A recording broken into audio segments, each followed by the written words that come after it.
Je vous propose de vous lever pour commencer notre réunion. Et nous allons chanter « Vers toi monte notre hommage ». On ne peut pas mieux commencer.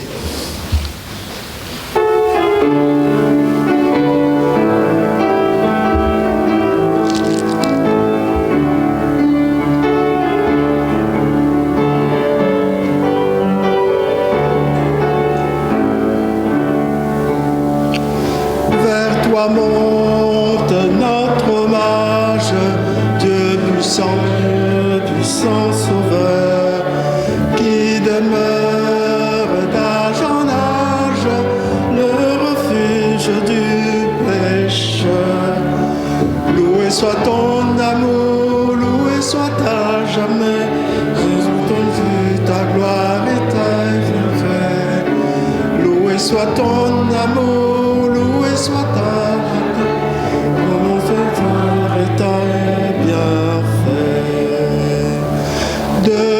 vient la délivrance, tu payas notre rançon.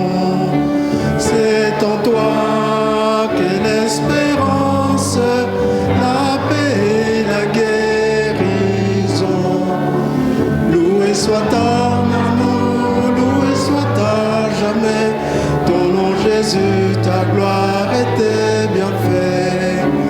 Loué soit ton amour, loué soit à jamais, dont ta gloire et tes bienfaits. Ô cœur sous ta bannière, et le peuple racheté, qui marche dans ta lumière, vers la céleste cité. Loué soit ton amour, loué soit à jamais, ton nom Jésus, ta gloire et tes bienfaits. Loué soit ton amour, loué soit à jamais, ton nom Jésus et tes bienfaits.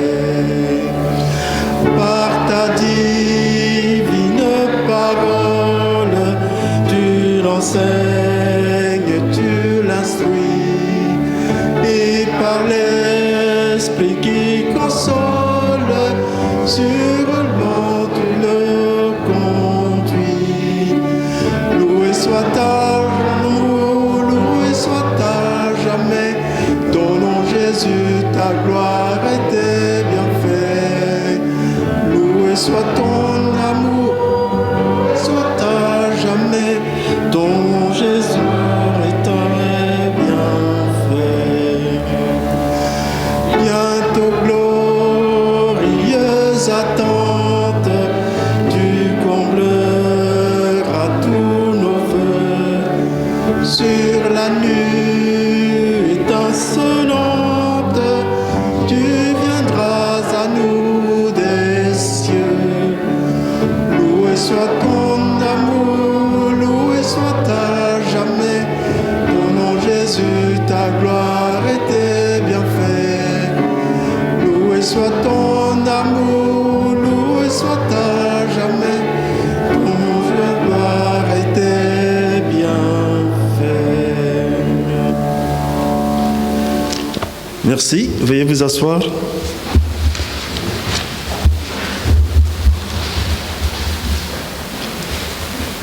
Le passage que nous allons partager ce matin se trouve en 1 Thessaloniciens 5, 17. 1 Thessaloniciens 5, 17.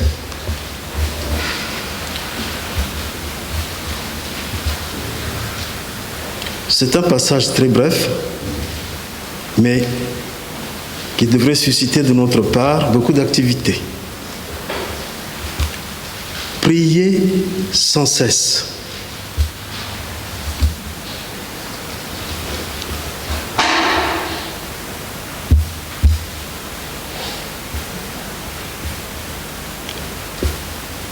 Nous allons avoir une prière collective maintenant. Oui Seigneur, comme tu viens de nous le dire dans ta parole, tu nous demandes de prier sans cesse. Merci pour toutes tes grâces, pour tes bienfaits, pour nous avoir permis d'être dans ta maison ce matin, pour te louer, t'adorer, te sanctifier, t'exprimer notre reconnaissance et avoir un moment de partage entre frères et sœurs en Christ. Bénis ces moments que nous allons partager et prépare les esprits et les cœurs, Seigneur, à ta parole qui sera prêchée tout à l'heure. Qu'elle œuvre dans nos cœurs, dans nos vies, pour la plus grande gloire de ton nom. Au nom de Jésus, Amen. Le prochain chant que nous allons prendre se trouve en page 8.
Qu'il prenne tout chrétien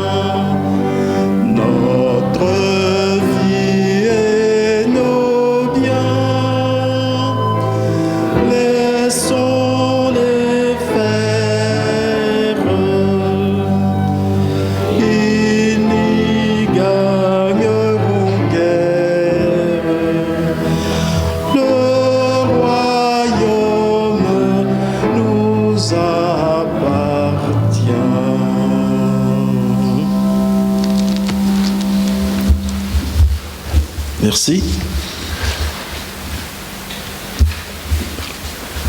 Nous allons passer aux annonces maintenant. Mais avant cela, je voudrais savoir s'il y a parmi nous quelqu'un qui vient pour la première fois ce matin. Ah. Grâce au Seigneur. Vous vous appelez comment, mon frère? Votre prénom? Ben, nous vous souhaitons la bienvenue dans la maison de votre Père.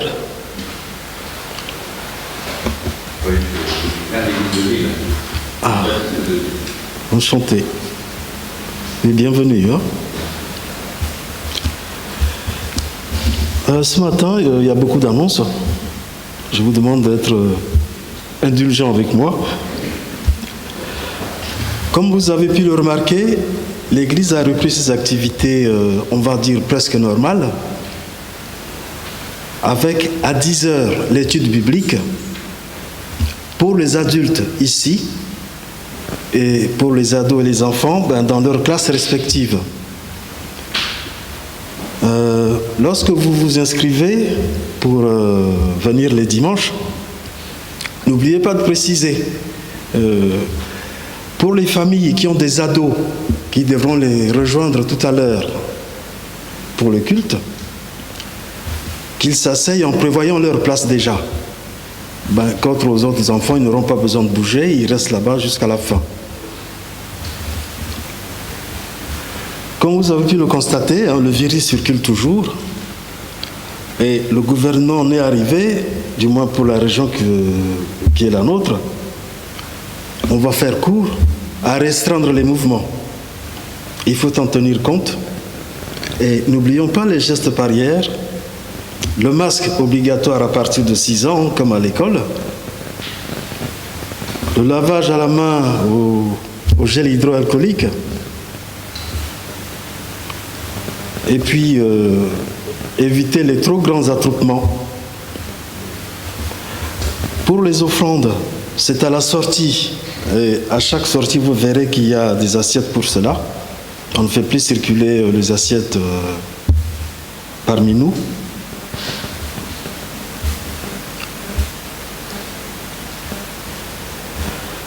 Ensuite, n'oubliez pas qu'aujourd'hui, c'est un jour de bibliothèque. Et Michel m'a dit que la prochaine, ce sera dans 4 semaines. Si vous avez pris des livres ou si vous voulez découvrir des témoignages écrits, passez la voir après le culte de l'autre côté.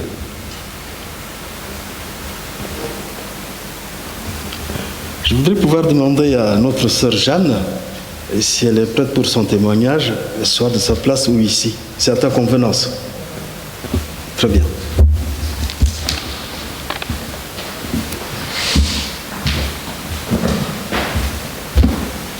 Bonjour à tous.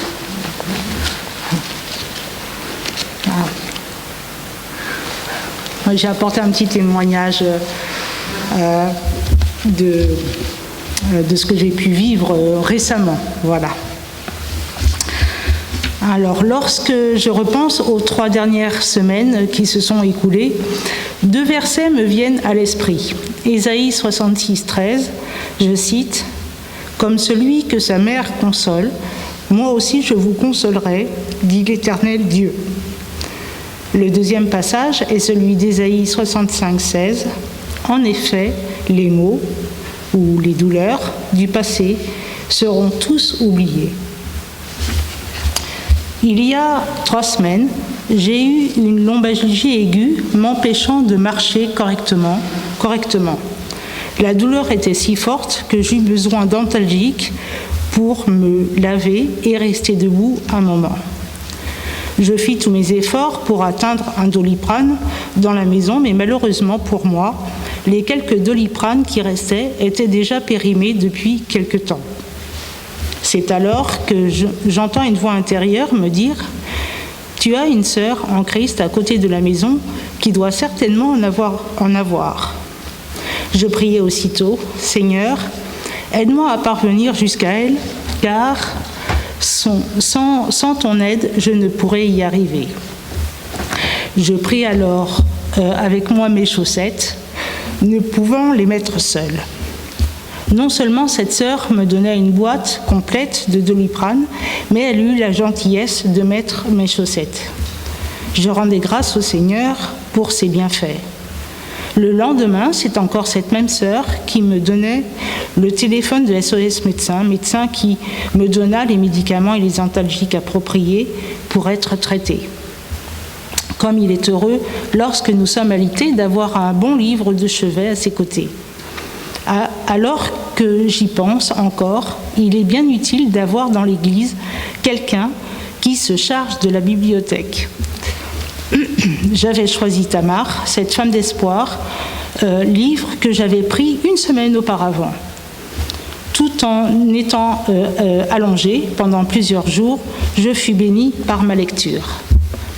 Comme j'ai pu apprécier la visite d'une autre sœur qui, avec beaucoup d'empressement, se proposa de m'aider dans les tâches ménagères ou autres besoins et m'apporta ce qu'elle avait cuisiné.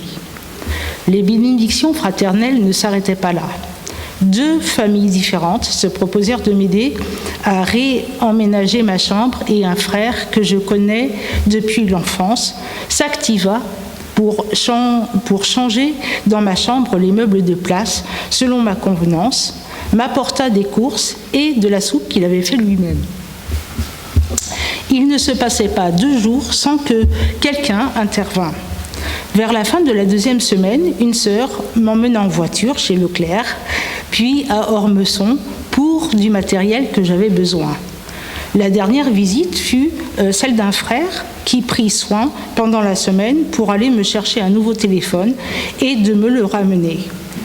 Je suis également reconnaissante à toutes celles et ceux qui ont intercédé pour moi auprès du Seigneur, et je sais que la prière fervente du juste a une grande efficace. J'ai ressenti chaque matin une amélioration nouvelle dans ma santé. Je fus vraiment interpellée par l'attitude si fraternelle des uns et des autres. Tant de personnes qui contribuaient à mon bien-être et quel amour de Christ manifesté au travers d'eux. Parmi mes frères, il y en a un qui me dit au téléphone: « Je sais, Marie-Jeanne, par expérience, qu'il y a de nombreuses années que tu as du mal à recevoir de l'aide. » Cela m'interpella vraiment et je ressentis l'observation comme une réalité qui n'avait que trop duré. Durant ce temps de convalescence, j'ai repensé à cela et j'ai pris soin d'en parler au Seigneur. Si mon attitude avait duré tant d'années, c'est que certaines cicatrices étaient profondes et encore douloureuses. Par protection, combien de fois j'ai préféré recourir à l'attente d'une meilleure forme physique de ma santé ou de procéder par plusieurs étapes afin d'obtenir le résultat désiré ou tout simplement payer une personne à son compte pour m'aider. Je ne voulais pas revenir dans le passé et je ne voulais pas non plus être redevable à qui que ce soit. Mais j'ai compris que l'amour de Dieu se manifestait au travers des êtres humains, car Dieu prend plaisir à les solliciter, à celles et ceux qui sont prêts à répondre oui pour accomplir le bien. Aujourd'hui, avec la grâce de Dieu, je veux laisser derrière moi les douleurs du passé et accepter avec reconnaissance l'aide que l'on souhaite m'apporter. Enfin, je voudrais dire à celles et ceux qui ont cette même difficulté que Dieu est réellement un Père qui console et qui permet vraiment de passer au-dessus de cette difficulté pour laisser place aux bénédictions futures que vous aurez. Merci.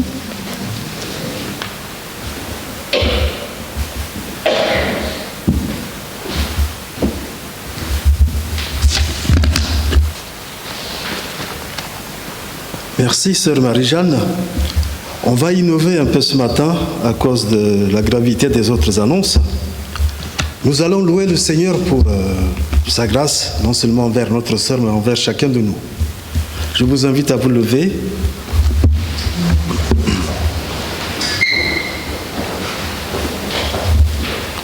Oui, tu es digne d'être loué. On va le prendre 2 fois.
Merci, veuillez vous asseoir.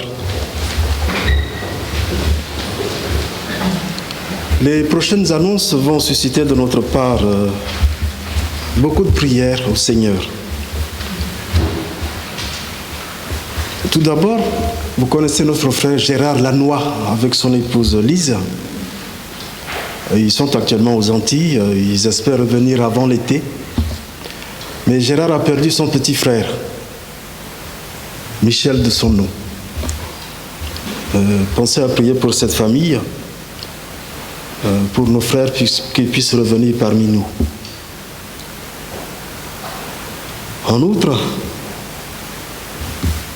il faut penser à prier pour Eric, le beau-fils de notre sœur Michel, qui est atteint d'un cancer.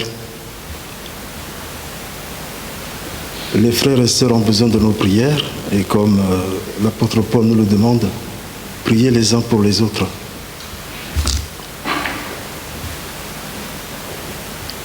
Je vous demande ensuite de prier pour la santé de Maëva et pour ses parents, que Dieu leur donne la grâce de vivre avec courage et détermination ces moments difficiles.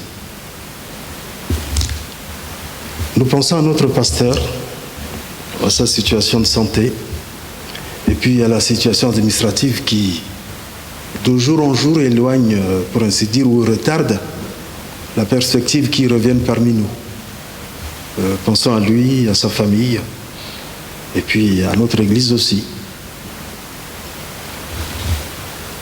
Prions pour notre frère Thomas SMV. Ça fait un moment que nous ne le voyons pas.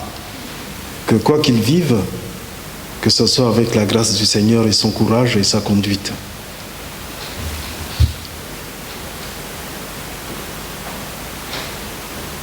Je vous demande de prier aussi pour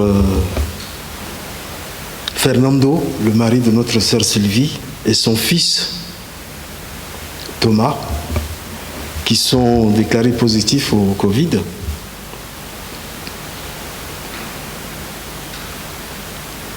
Mais je voudrais surtout aussi qu'on prie pour la famille Minard, qui passe des moments difficiles en ce moment. Ceux qui étaient avec nous ici pendant l'étude des adultes sont au courant, mais par contre les autres, le père Lionel, qui avait d'autres pathologies avant, est atteint du Covid-19 et sous assistance respiratoire. Prions pour lui, pour son épouse et sa fille, qui sont aussi déclarés positifs. Et prions pour toute la famille, parce que comme vous avez pu le constater, David n'est pas avec nous. Il faut prier pour tous ces sujets, pour ses frères et sœurs en Christ. À ce propos, je vous demande de vous lever. On va élever une prière pour toutes ces familles. Et je vais demander à notre ancien de nous conduire dans la prière. Nous te remercions tes bénédictions. Nous te présentons nos requêtes et nous voulons aussi voir tout ce que tu fais pour nous, Seigneur, aujourd'hui. La leçon que tu prends de nous et je prends témoigner pour moi-même et l'instant précédent. Commettons particulièrement ces personnes en baptisant de présenter la famille de Nina, Seigneur, et ses proches sont atteints de Covid. Particulièrement aujourd'hui, nous savons et vraiment ça témoigne de toi seul que le Seigneur est maintenant. Nous savons qu'il est un enfant qui a accepté l'idée de nombreuses années, Seigneur. Nous savons que sa famille va remercier notre Dieu. Que ce soit toi qui réponds, Seigneur, par sa guérison, que tu le rappelles à toi, que chacun puisse l'accepter malgré la douleur, Seigneur. Et actuellement, il est entre les mains des médecins, mais surtout entre tes mains, Seigneur. Garde-les dans leur paix aussi, Seigneur. Et que nos prières les accompagnent, Seigneur. Comme tu dis dans ta parole, là où deux ou trois sont rassemblés en ton nom, Père, tu t'es comme Seigneur. Ces prières, nous te les présentons. Amen. Merci, veuillez vous asseoir.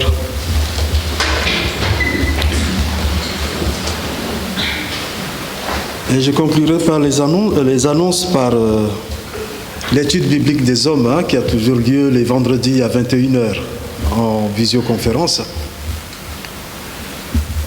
Voilà. Y a-t-il un autre sujet de prière?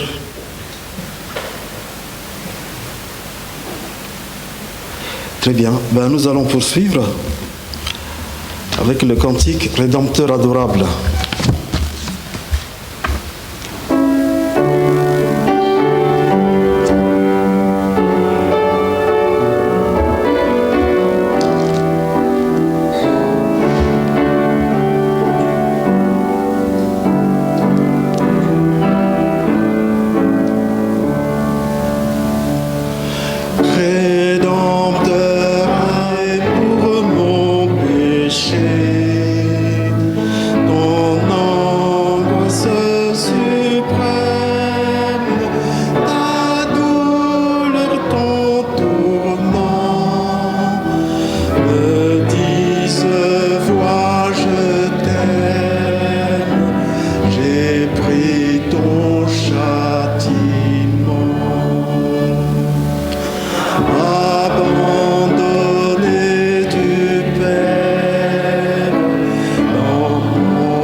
Merci.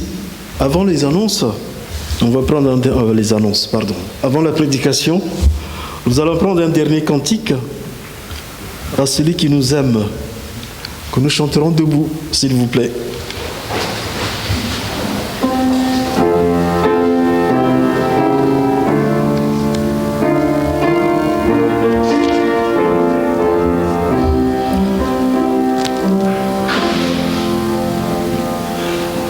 Celui qui nous aime, qui nous a délivrés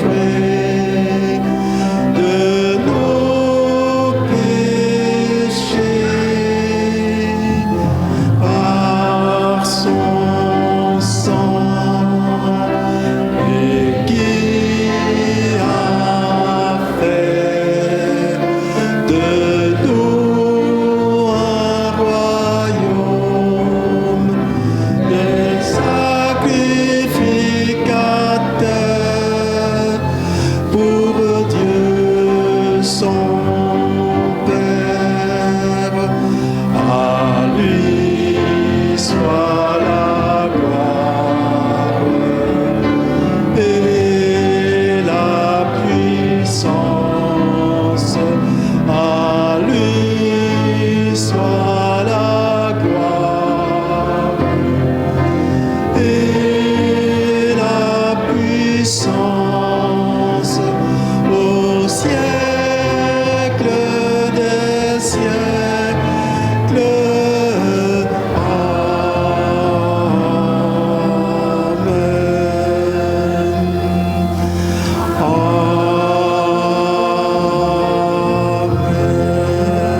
Merci. Vous pouvez vous asseoir.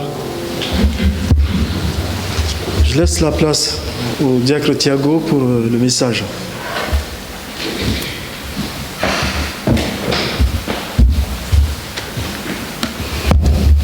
Il va falloir que je m'y habitue quand Jean-Baptiste m'appelle l'ancien.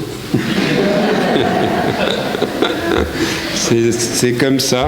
Pourtant, je me souviens quand j'étais jeune aussi dans cette église. Jeune, je suis arrivé à l'âge de 10 ans dans l'église. Et donc, on apprenait des versets. Alors là, il n'y a plus que des ados, mais il a cité un verset tout à l'heure qui est très court. Et donc, moi, quand j'étais jeune, il fallait qu'on apprenne des versets toutes les semaines. Donc, ces versets-là, c'était facile. Prier sans cesse, 1 Thessaloniciens 5, 17. Et j'en connaissais un plus court encore. Il y en a un qui a 2 mots seulement. Et qui est-ce qu'il connaît là ? Jésus pleura. Jean 11, 35. Celui-là aussi, je le connaissais. Mais pourtant, après, quand on grandit, on lit la parole de Dieu, on voit la force de ces 2 versets. Prier sans cesse, où Jésus pleura. Il aimait tellement Lazare. Mais maintenant, donc, je suis l'ancien, il faut l'accepter. Je ne suis pas le plus âgé, mais un ancien de l'Église, c'est vrai. Ce matin, je voudrais voir avec vous un sujet qui nous concerne tous, qui peut concerner notre vie chrétienne à un moment ou un autre. C'est quand on commence à se décourager, quand on commence à se sentir démuni face au monde, face à sa pression, où on commence peut-être à taire son témoignage ou ne pas le communiquer aux autres. Quand on se dit « je vais laisser tomber ma vie chrétienne, je vais la mettre en veilleuse parce que ça demande peut-être trop de sacrifices » et on se sent impuissant, on se dit que on voudrait peut-être aussi être comme les autres donc on finit par laisser tomber. Et je pense que l'époque veut que c'est de plus en plus vrai. Les chrétiens subissent peut-être de plus en plus de pression de toutes parts, dans le travail, dans leurs activités. Il est peut-être, vous travaillez, je sais que moi je travaille dans une société où il y a beaucoup d'ingénieurs, donc ils considèrent qu'ils sont intelligents, et si vous leur parlez de Dieu, eh bien on a l'impression d'être à leurs yeux peut-être un peu bête. Pourtant, j'ai travaillé dans une société dans l'automobile, plutôt en début de carrière, où il y avait un polytechnicien qui était 2e de sa promo et qui était un chrétien très engagé. Mais lui aussi était regardé des fois comme quelqu'un de bizarre. Donc, je voudrais voir avec vous ce matin qu'on a la capacité et les moyens de résister à tout cela, que Dieu nous a donné, nous donne sa force, nous donne sa puissance, on en a besoin. Effectivement, seule cette pression que subit le monde, effectivement, a de quoi nous écraser, nous décourager. Mais je voudrais voir avec vous ce matin que Dieu nous donne accès à une grande puissance, nous donne accès à quelque chose qui nous rend beaucoup plus forts. Donc, on va regarder plusieurs aspects de puissance, en fait, dans la Bible. Donc, je vais vous obliger à trouver beaucoup de versets. Donc, je les commenterai moins qu'on le fait d'habitude, mais c'est presque plutôt comme on pourrait appeler ça un couteau suisse, ou des versets, si vous avez de quoi noter, notez-les, qui vous aideront dans différentes situations, justement à vous accrocher, à replonger dans la parole du Seigneur et à vous remettre vraiment en lui. Donc on va rapidement prier, puis ensuite on regardera cela. Seigneur, nous sommes heureux d'être dans ta maison, nous sommes heureux de pouvoir partager ta parole, de nous voir aussi entre chrétiens, pour qui parfois la semaine est longue parce qu'on peut se sentir seul dans sa foi, Seigneur. Mais nous avons cette liberté d'être ici dans ta maison, de pouvoir t'adorer. Je suis heureux de voir cette Église qui, malgré les circonstances, malgré les conditions sanitaires, est de plus en plus remplie et presque comme avant le Covid, Seigneur.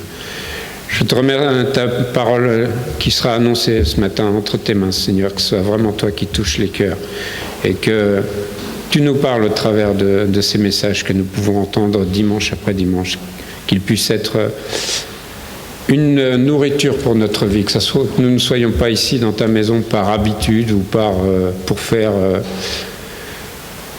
plaisir à de la famille peut-être ou toute autre raison, mais que nous soyons vraiment ici par volonté chrétienne, Seigneur, d'entendre ta parole et d'être bénis par elle. Au nom de Jésus. Amen.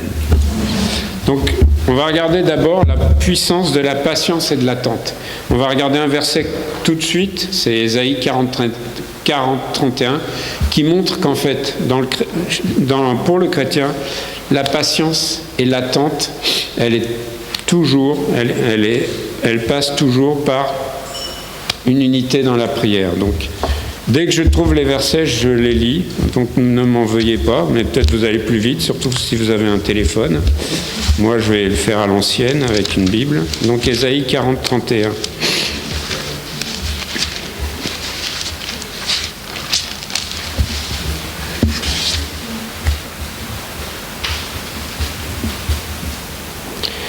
Mais ceux qui se confient en l'Éternel renouvellent leur force, ils prennent leur vol comme les aigles. Donc, se confier en l'Éternel, prier, quand on a besoin de cette puissance, eh bien, on la trouve aussi dans l'unité de la prière. Vous le voyez dans Matthieu 18-19, donc l'unité dans la prière, Matthieu 18-19.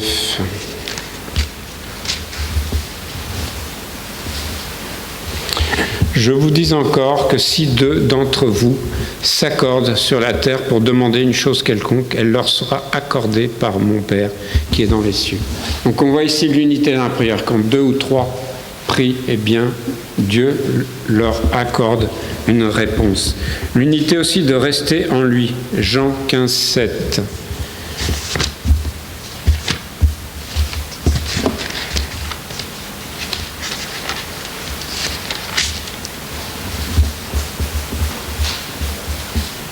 Si vous demeurez en moi et que mes paroles demeurent en vous, demandez ce que vous voudrez, et cela vous sera accordé. Donc on voit ici,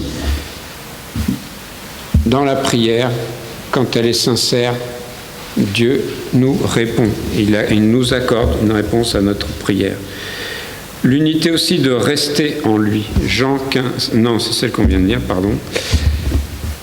L'assurance de la prière. Regardez Jacques 5, 16.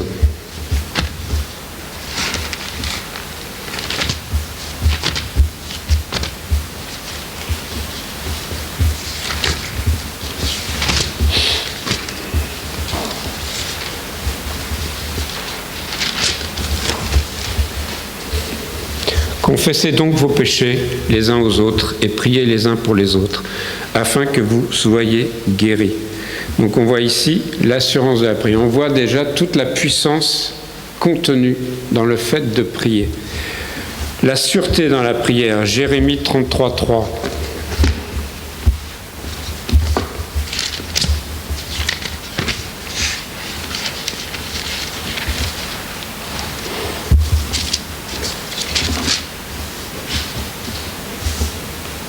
Invoque-moi et je te répondrai. Je t'annoncerai de grandes choses, des choses cachées que tu ne connais pas. Donc on voit ici la sûreté. Invoque-moi. Dieu nous montre au travers de ces versets, j'en ai encore, la puissance de la prière, acte 12, 1 à 9, combien la prière est importante et rend le chrétien puissant. Combien il est important de prier. On a vu ce verset, il était bien vraiment choisi par Jean-Baptiste, prier sans cesse, parce que la prière a une grande puissance. Elle est une arme du chrétien. On a besoin de se plonger dans la prière, de passer du temps dans la prière. C'est un aspect de notre vie, de la vie chrétienne, que peut-être certains chrétiens négligent, mais on voit ici l'importance de prier. Tout ce que nous pouvons, toute la manière dont notre vie peut être bénie par la prière. Dieu nous met à l'épreuve. Priez, demandez-moi. Et Si votre prière est sincère, je vous répondrai. Si vous êtes plusieurs à prier en mon nom, comme on le fait ce matin pour les différentes requêtes de prière, les malades, eh bien, Dieu dit, je répondrai. Donc, la puissance de la prière, Actes 12, 1 à 9.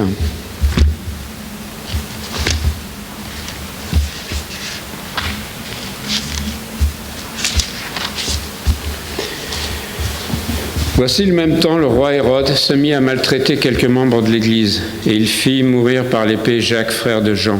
Voyant que cela était agréable aux Juifs, il fit encore arrêter Pierre. C'était pendant les jours des pains sans levain.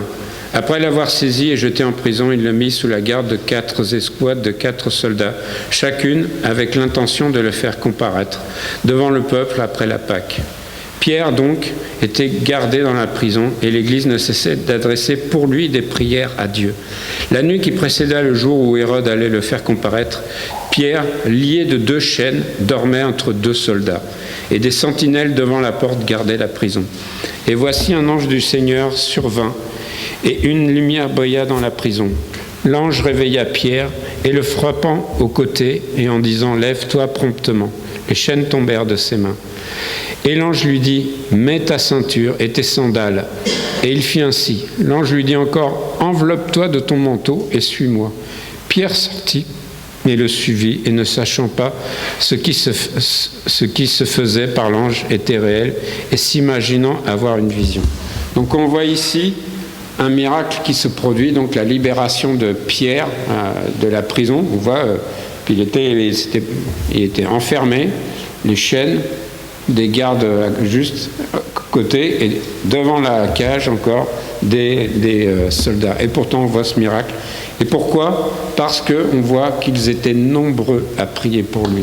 Ils avaient à cœur le bien, la libération de Pierre. Donc on voit ici l'efficacité de la prière de plusieurs frères qui prient ensemble. C'est un vrai miracle qui a été permis par rapport à la prière de plusieurs. Donc on voit ici la puissance de la prière. Ne négligeons vraiment pas dans nos vies chrétiennes l'importance et la force de la prière. J'ose espérer que beaucoup d'entre vous on pourrait passer des heures maintenant, je pense, à témoigner de ce que Dieu a fait pour chacun d'entre vous dans sa vie à un moment donné, et qu'il a été aidé par la prière, ou sa propre prière, ou la prière de membres de l'Assemblée. Et je suis sûr qu'on pourrait passer des heures à entendre des témoignages, parce que c'est la prière à laquelle Dieu a répondu pour vos besoins, mes besoins, et on doit garder ça à l'esprit, et donc passer du temps dans la prière. Maintenant, je voudrais qu'on regarde la puissance du témoignage. Donc dans le témoignage, la première puissance qui est mise à notre disposition, c'est le Saint-Esprit. Acte 1.8, j'espère que vous n'avez pas perdu votre page, comme ça vous n'êtes pas loin. Acte 1.8.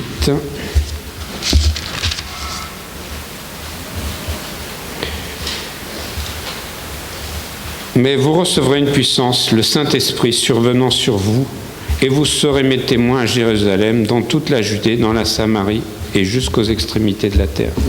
Vous voyez comment est décrit le Saint-Esprit. C'est vraiment une puissance pour nous. Et c'est une puissance qui nous aide dans notre témoignage. C'est vraiment, on doit laisser le Saint-Esprit agir en nous pour avoir un témoignage fort, et surtout ne pas avoir peur de témoigner. On va regarder maintenant justement dans le témoignage beaucoup d'exemples, enfin on ne les regardera pas tous, mais plusieurs exemples de témoignages dans la Bible. On a le témoignage de Jean-Baptiste, vous le trouvez de Matthieu 14, 1 à 4. Regardez rapidement. Matthieu 14, 1 à 4.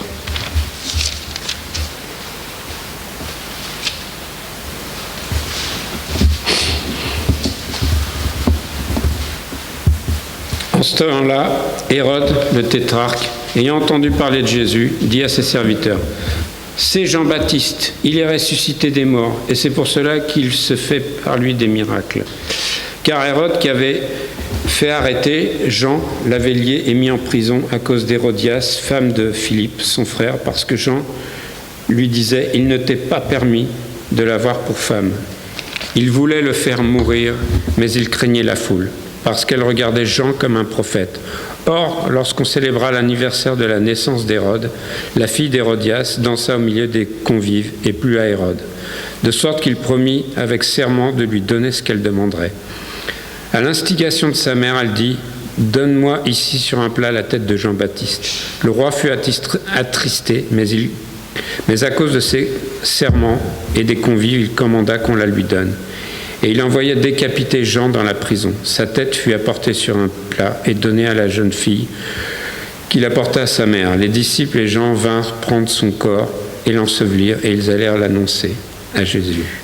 Donc on voit ici le courage de Jean-Baptiste. Il savait très bien, il connaissait le caractère d'Hérode, il savait que c'était un roi, et pourtant il n'avait aucune crainte par rapport à son témoignage. Et son témoignage, c'était pas un témoignage facile à dire. Il disait non, il ne t'est pas permis de prendre la femme de ton frère. Dire ça à un roi, donc vous imaginez.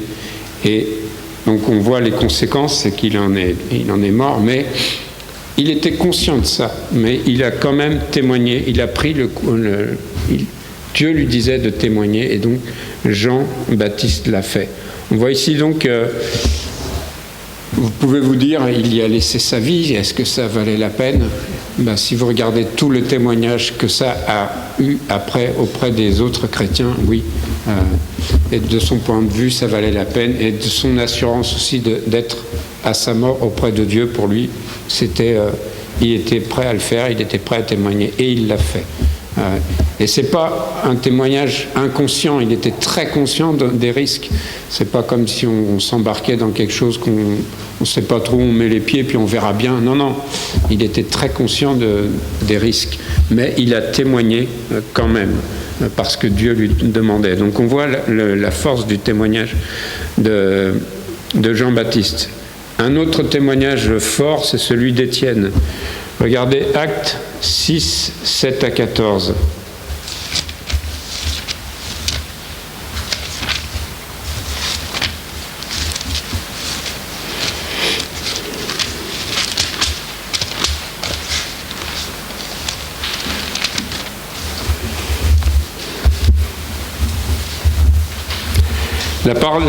La parole de Dieu se répandait de plus en plus. Le nombre des disciples augmentait beaucoup à Jérusalem et une grande foule de sacrificateurs obéissait à la foi.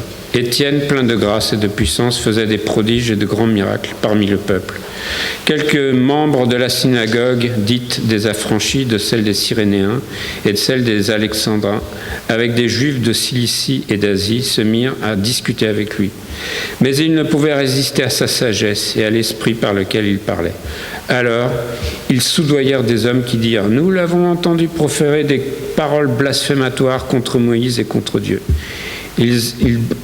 Ils émurent le peuple, les anciens et les scribes, et se jetant sur lui, le saisirent et l'emmenèrent au Sanhédrin. Ils produisirent de faux témoins qui dirent « Cet homme ne cesse de proférer des paroles contre le lieu saint et contre la loi. Car nous l'avons entendu dire que Jésus, ce Nazaréen, détruira ce lieu et changera les coutumes que Moïse nous a données. » Tous ceux qui siégeaient au Sanhédrin, ayant fixé les regards sur Étienne, son visage leur parut comme celui d'un ange. Donc on voit ici l'arrestation, mais surtout le témoignage, la force du témoignage d'Étienne, au point où il mettait en défaut les pharisiens, et donc on voit ici le mal qu'ils veulent lui faire. Encore une fois, Étienne était parfaitement conscient de ce qu'il faisait et du risque qu'il encourait. Mais on voit la force de son témoignage. Vous avez aussi l'exemple du témoignage de Paul. On ne va pas le lire, mais regardez plus tard en Acte 24. Lui-même n'a absolument pas hésité à témoigner devant les plus hautes instances et il n'a pas cherché dans son témoignage à plaire à ces gens-là, mais il disait la réalité, il disait ce que Dieu lui annonçait. Et donc, Ça lui a coûté quelques années de prison. Il est resté en prison 2 ans et son témoignage a été très fort pendant ces 2 années de prison. Et il n'a pas varié non plus. On aurait pu se dire, ouais, au bout de 2 ans de prison, il aurait pu dire, bon, je renie ce que j'ai fait, enfin, j'en ai peut-être trop dit, pour pouvoir être libéré, même, peut-être, il aurait pu se dire, peut-être quelques-uns d'entre nous auraient pu dire, bah pour cet homme-là, je vais dire que je me suis trompé, mais ça va me permettre de libérer, de reprendre ma vie et reprendre mon témoignage. Peut-être non. Paul ne voulait pas et ne changeait pas son témoignage. Et ce n'est pas parce qu'il était mis en prison que ça changeait sa détermination. Au contraire, il a profité de ces temps pour continuer à témoigner. Vous pouvez le regarder en Acte 24. Nous avons aussi le témoignage de Pierre en Acte 2, qui, grâce à la prière des chrétiens, Pierre a apporté sûrement un des plus grands sermons. Et on sait que 3000 personnes se convertirent lors d'un de ces sermons. Et c'est parce que des chrétiens priaient et qu'il n'a pas hésité à le faire, à témoigner. Pareil, c'est pas comme s'il faisait ça à une période où c'était facile. Non, encore une fois, il allait à l'encontre des pharisiens, mais on voit son témoignage, son sermon a touché plus de 3000 personnes, parce que le cœur de 3000 personnes, parce que beaucoup priaient pour lui et il savait que c'était Dieu l'appelait à témoigner.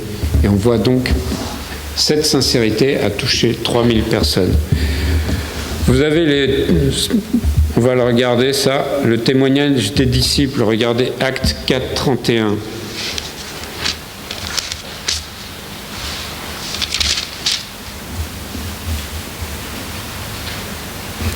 Quand ils eurent prié, le lieu où ils étaient assemblés trembla, et ils furent tous remplis du Saint-Esprit, et ils annonçaient la parole de Dieu avec assurance.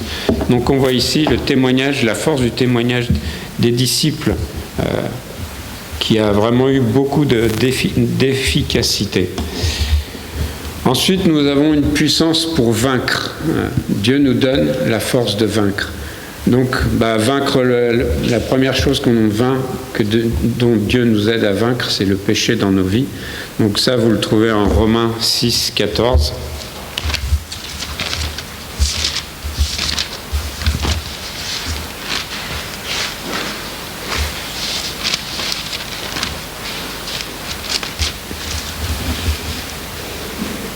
Car le péché n'aura point de pouvoir sur vous, puisque vous êtes non sous la loi, mais sous la grâce. Donc on voit ici que Dieu nous aide à vaincre le péché. Cette puissance est donnée à tout chrétien afin qu'il puisse vaincre le péché. Ce n'est pas une fatalité pour un chrétien, le péché. Le péché dans la vie d'un chrétien, ça doit être une erreur, ou ça doit être un péché isolé. Mais ensuite, on doit demander l'aide du Seigneur. On doit avoir vraiment le regret d'avoir commis ce péché et remettre notre vie entre ses mains et dans le bon alignement pour le servir. Nous avons la capacité par le Seigneur de vaincre le péché. Le péché n'est pas une fatalité du tout dans la vie d'un chrétien. Au contraire, ça doit être un acte isolé. Si vous répétez dans votre vie chrétienne un péché après péché, eh bien, il va falloir vous remettre entre les mains du Seigneur, lui demander « Qu'est-ce que je dois corriger, Seigneur ? Qu'est-ce qui ne va pas dans ma vie chrétienne ?» Ce n'est pas normal que dans une vie chrétienne, il y ait un péché qui se répète. Ça doit être un acte isolé. On voit parce que Dieu nous a donné la capacité de vaincre le péché. Ensuite, il nous aide à vaincre l'inquiétude. C'est quelque chose qui peut ruiner, miner une vie, l'inquiétude. On peut se faire tant de mal, avoir finalement même des problèmes de santé à cause de l'inquiétude. Avoir des problèmes, justement, beaucoup de gens, on dit qu'ils sont malades par le stress. Moi, quand j'ai eu mon infarctus, une des questions qu'on m'a posées, c'est si j'étais stressé. Parce que ça vous montre à quel point le stress, donc l'inquiétude, peut abîmer même la santé de quelqu'un. Donc regardez Matthieu, on va lire Matthieu 6, 25 à 34.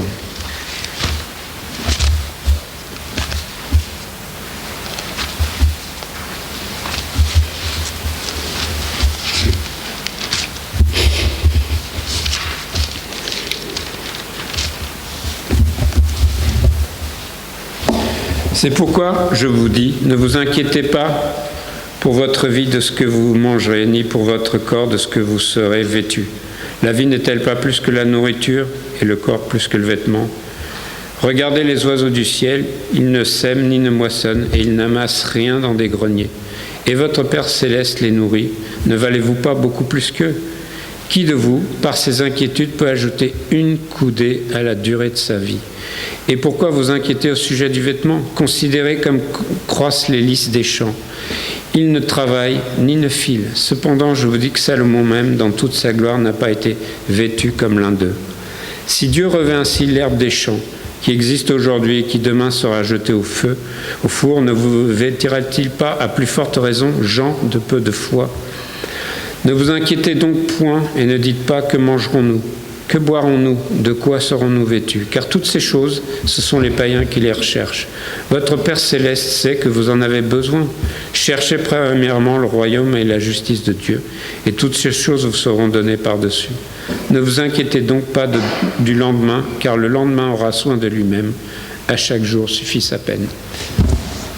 Passage bien connu, passage que vous avez lu, vous avez, je pense, lu des dizaines de fois, mais auquel on a besoin de se référer régulièrement. Quand l'inquiétude nous gagne, c'est humain d'être inquiet. Mais pour un chrétien, ça doit être juste le moment de se dire il faut que je me tourne vers Dieu, j'ai besoin de ton aide, je suis inquiet pour telle et telle raison, mais je sais que dans ta parole, tu dis que l'inquiétude ne change pas grand-chose, ne m'aide pas. Je dois remettre ça entre tes mains. Donc on voit ici la lutte contre l'inquiétude. Dieu nous donne la force de la vaincre. C'est humain, mais nous pouvons vaincre l'inquiétude. Et on voit ici que c'est vrai, chacun d'entre nous peut le dire. Qu'est-ce que ça change d'être inquiet ? Pas grand-chose, ça nous fait du mal. Il faut effectivement se remettre entre les mains de Dieu et passer à l'action s'il y a quelque chose à faire. Mais l'inquiétude ne doit être qu'un moment, qu'un petit passage dans la vie du chrétien. Vous pouvez me dire, oui, c'est plus facile à dire qu'à faire dans certains cas, je suis d'accord. Je ne vous jette pas la pierre, ou je me la jetterai à moi en premier. Mais on voit ici qu'on doit remettre notre inquiétude entre les mains de Dieu. Il nous aide aussi à vaincre la détresse, la peine, l'affliction.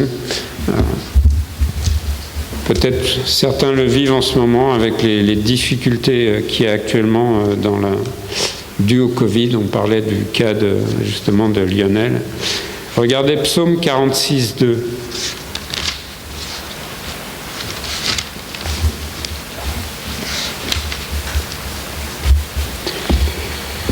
Dieu est pour nous un refuge et un appui, un secours qui ne manque jamais dans la détresse.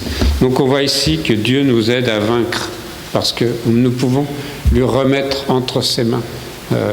Des fois on dit que ça fait du bien de partager avec quelqu'un ses douleurs, ses difficultés. Eh bien, ce quelqu'un, pour nous, chrétiens, il est vraiment naturel. Partageons-le avec Dieu. Remettons-lui notre détresse, notre peine, notre affliction. Et il nous aidera à corriger ça. On a tous des moments comme ça dans la vie. Et, comme je disais, actuellement, c'est ce que vit la famille Minard. Mais il faut remettre ça entre les mains de Dieu. Dieu nous aide à traverser ces moments difficiles, vraiment. Il nous aide aussi à vaincre la douleur et le chagrin. Regardez 2 Corinthiens, chapitre 12, versets 7 à 10. 2 Corinthiens 12, 7 à 10.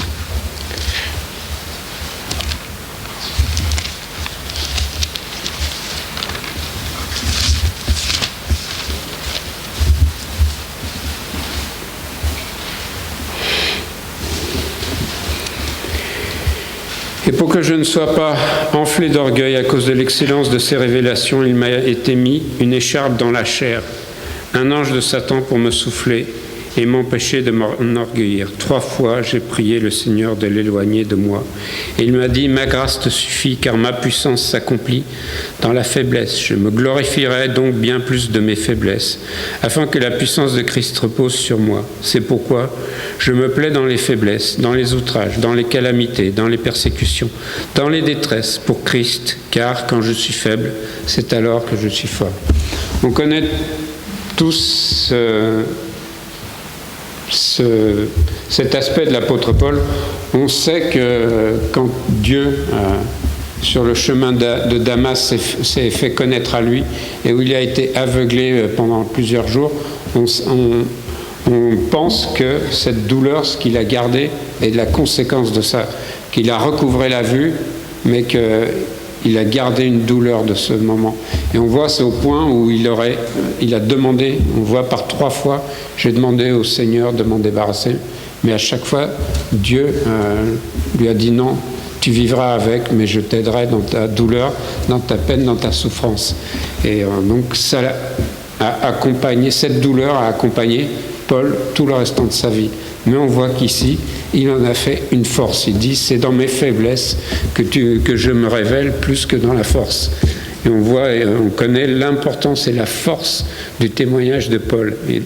Et donc, il a accepté et il a vaincu donc par Dieu la douleur, cette douleur qu'il a connue toute sa vie. Donc, ça nous montre qu'il nous donne la grâce et le courage de vaincre aussi la douleur. Je ne dis pas que le chrétien, Dieu ne dit pas vous n'aurez plus de douleur, mais c'est je vous aiderai dans cette douleur. Dieu nous garde et on voit au travers du témoignage de Paul combien c'est vrai et lui il l'a connu toute sa vie. Maintenant, je voudrais qu'on regarde une puissance aussi pour combattre. On a vu ici la puissance pour vaincre, on a vu la puissance de la prière, mais on va regarder la puissance pour combattre. Parce qu'on peut dire que la vie chrétienne est, pour un chrétien, c'est comparable à un champ de bataille. Si nous sommes vivants dans notre vie chrétienne, eh bien, Satan s'opposera à nous. Et donc, ça s'apparentera un peu aussi à une bataille. Le chrétien qui ne fait rien, ou qui, comme je disais au début, a mis sa vie chrétienne complètement de côté, n'est pas quelqu'un que Satan va vouloir vraiment attaquer parce qu'on ne représente pas de danger pour lui. Par contre, un chrétien qui veut être un chrétien qui vit sa vie chrétienne pleinement, oui, là, c'est quelqu'un qui va connaître les attaques de Satan. Donc, on va voir que Dieu nous aide, nous donne les moyens pour combattre. Donc, il nous aide à lutter contre le péché. C'est quelque chose, c'est vraiment qui est le péché qui nous entoure et le péché qui peut nous concerner. Éphésiens 6, 12 à 18. La plupart du temps, je pense que vous connaissez ces passages, mais je les remets dans le contexte de mon sermon, mais surtout que ce soit des versets qu'on ait à cœur et qu'on sache consulter dans ces moments en particulier. Donc Éphésiens 6, 12 à 18. Car nous n'avons pas à lutter contre la chair et le sang, mais contre les dominations, contre les autorités, contre les princes de ce monde de ténèbres, contre les esprits méchants dans les lieux célestes. C'est pourquoi prenez toutes les armes de Dieu, afin de pouvoir résister dans le mauvais jour et tenir ferme après avoir tout surmonté. Tenez donc ferme, ayez à vos reins la vérité pour ceinture, revêtez la cuirasse de la justice, mettez pour chaussure à vos pieds le zèle que donne l'évangile de paix. Prenez par-dessus tout cela le bouclier de la foi avec lequel vous pourrez éteindre tous les traits enflammés du malin. Prenez aussi le casque du salut et l'épée de l'esprit qui est la parole de Dieu. Faites en tout temps par esprit toutes sortes de prières et de supplications. Veillez à cela avec une entière persévérance et priez pour tous les saints. Priez pour moi, afin qu'il me soit donné, quand j'ouvre la bouche, de faire connaître hardiment et librement le mystère de l'Évangile, pour lequel je suis ambassadeur dans les chaînes, et que j'en parle avec assurance, comme je dois en parler. Donc on voit ici la puissance pour combattre. Et on pourra en faire un sermon, mais si vous regardez toutes les images qui vous sont données, le bouclier, le casque, c'est la plupart, tous sont des armes de défense. Une seule est une arme d'attaque, c'est l'épée. Et si vous relisez, vous regarderez que c'est la parole de Dieu qui est vraiment une arme d'attaque. Mais bon, ça pourrait faire l'objet d'un autre sermon. Mais on voit ici on lutte contre le péché qui nous entoure, mais Dieu nous donne les moyens de lutter. Nous ne sommes pas, Dieu ne nous livre pas à nous-mêmes seuls contre Satan. Bien au contraire, ce qui nous donne la capacité d'être victorieux contre le péché. Nous avons aussi à lutter contre la tentation. Jacques 1, 12 et 15.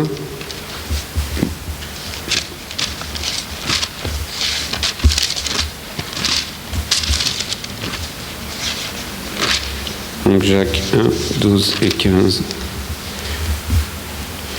Heureux l'homme qui supporte patiemment la tentation, car après avoir été éprouvé, il recevra la couronne de vie que le Seigneur a promis à ceux qui l'aiment. Puis, la convoitise, lorsqu'elle a conçu, enfante le péché étant consommé, produit la mort. Donc on voit ici la tentation, où Dieu nous aide, comme on voit au verset 12, où nous cédons à la tentation et on voit ce qu'elle produit. Mais Dieu nous donne, on voit ici, les moyens de lutter contre la tentation. Résister, ça renforce notre foi. On dit toujours pour les soldats, le baptême du feu, c'est là qu'on voit ce qu'un soldat a dans le ventre. Bon, c'est peut-être moins vrai maintenant, vous pouvez vous dire maintenant on a des guerres... Non, d'ailleurs, on a des guerres bizarres. Avant, on disait que vous avez vu les films d'époque où c'était à l'épée, ils se chargeaient. D'ailleurs, à chaque fois, on se dit que si ce que nous montrent les films, c'est la moitié de la réalité, déjà, ça devait être atroce. Parce que ils se chargeaient, puis c'était à l'épée, au pieu, enfin bref, c'était une boucherie, c'est le cas de le dire. Maintenant, on pourrait penser que c'est des armes électroniques, hop, on envoie une bombe, c'est juste taper sur un clavier, ça part. Ça, c'était vrai il y a quelques années. Maintenant, on se rend compte qu'avec le terrorisme, peut-être que même nos armes occidentales ne sont pas adaptées et c'est de nouveau quelque chose de plus violent. Mais on voit en tout cas que nous sommes tentés. Nous, chrétiens, nous avons affaire aussi à une guerre. Et la guerre menée par Satan passe aussi par la tentation. Et bien sûr que vous allez être tenté, je serai tenté sur mes points faibles, pas sur mes points forts. Sinon... Satan sait bien que ça ne marcherait pas, donc nous sommes tentés là où nous avons des points faibles et donc nous avons vraiment besoin de ces versets pour nous accrocher quand ça nous touche, quand on sent que Satan nous tente. Eh bien, notre réflexe toujours devrait être dans la prière, dans la lecture de la parole de Dieu et de dire ce verset c'est pour moi et Seigneur aide-moi en ce moment avec cette tentation qui me touche et aide-moi à ne pas céder. Donc on voit ici que Dieu nous donne les moyens de résister à la tentation. Il nous aide aussi à lutter contre Satan. Regardez un peu plus loin. Donc Jacques 4, verset 7 et verset 8. Soumettez-vous donc à Dieu, résistez au diable et il fuira loin de vous. Approchez-vous de Dieu et il s'approchera de vous. Nettoyez vos mains, pécheurs, purifiez vos cœurs, hommes irrésolus. Donc on voit ici de s'approcher de Dieu, de s'appuyer sur lui et de ne pas être des hommes irrésolus. Ces versets nous montrent comment résister. Donc on vient de voir contre le péché, contre la tentation, contre Satan. Et contre justement ce monde, parce que Satan... actuellement domine ce monde, conduit ce monde, et donc on pourrait, comme je disais au début, dire ça suffit, ma vie chrétienne elle est trop difficile, j'ai l'impression de faire trop de sacrifices, ou je ne me sens pas bien. Ça veut dire que nous, quelque part, nous avons loupé, nous nous sommes détournés de Dieu, nous n'avons peut-être pas prié assez, où nous avons peut-être pas combattu assez avec la parole de Dieu. On a laissé Satan grignoter dans les défenses de notre vie chrétienne. Et ça veut dire qu'on a besoin de revenir à lui. Donc oui, on a vu qu'on peut résister à Satan, que cela est possible avec l'aide de Dieu. Ça ne veut pas dire qu'on peut le faire seul, mais que si on laisse Dieu agir, eh bien, quand Satan s'attaque à nous, il voit Dieu en nous. Il voit s'il est présent en nous ou pas. Il voit si nous sommes atteignables ou pas. Et donc, nous avons besoin de nous remettre entre ses mains. C'est le moyen de connaître le succès dans notre vie chrétienne. Dieu veut que nous ayons le succès dans notre vie chrétienne. C'est ce qu'il désire pour nous et sincèrement, vraiment. Et il nous a donné tous les moyens, toutes les armes pour le faire. Nous avons tout cela à notre disposition. C'est juste qu'il faut l'utiliser, c'est juste qu'il faut s'appuyer dessus. C'est pas comme si on était livré à nous-mêmes, loin de là. Dieu nous donne vraiment, met à notre disposition tous ces moyens. Ça veut dire que, par contre, oui, plus nous serons entre ses mains, plus Satan voudra nous faire du mal. Donc, si ce matin, on manque de cette puissance, eh bien, ça veut dire qu'effectivement, il y a eu peut-être un manquement dans notre vie, un relâchement dans notre vie chrétienne, mais c'est pas trop tard, on peut corriger les choses. Heureusement, tout n'est pas écrit d'avance. Dieu nous donne les moyens aussi de corriger les choses, de se remettre dans son chemin, dans sa volonté. Et c'est pour ça qu'on va se lever ce matin, qu'on va avoir un chant d'appel. C'est aussi pour nous remettre en cause, dire Seigneur, est-ce que ma vie chrétienne est telle que tu la veux? C'est entre nous et Dieu. Nous savons si notre vie chrétienne est suivant sa volonté. Je ne veux pas dire qu'on doit tous avoir une vie chrétienne parfaite. Nous serons parfaits comme nous serons en présence du Seigneur. Mais nous devons tendre le plus possible vers le Seigneur, vers lui, vers son modèle finalement, imiter l'exemple qu'il nous a donné. Et nous savons très bien en notre cœur si c'est vrai ou pas, si c'est ce que nous cherchons au jour le jour à faire ou pas. Levons-nous. Je vais laisser la place à Jean-Baptiste pour le chant d'appel.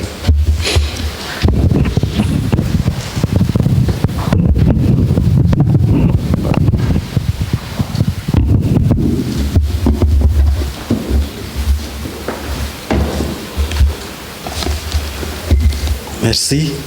L'appellation ancien est au terme biblique du terme. C'est comme ça qu'on les appelait les diacres et les responsables d'église. Si ce matin, vous avez un point de la trajectoire de votre vie chrétienne à régler par la prière ou par une discussion plus longue, soit vous voyez le diacre après, ou alors vous venez devant prier avec lui. Nous allons prendre Seigneur attire.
Ma résistance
marcher.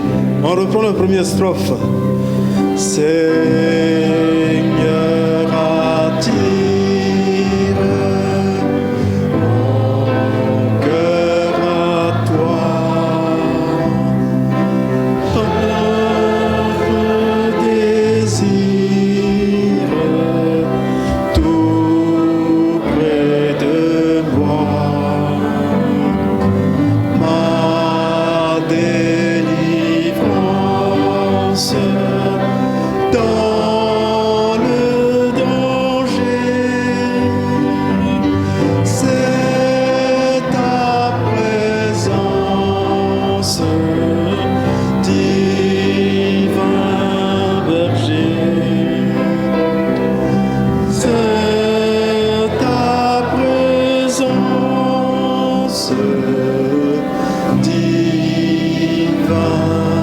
berger.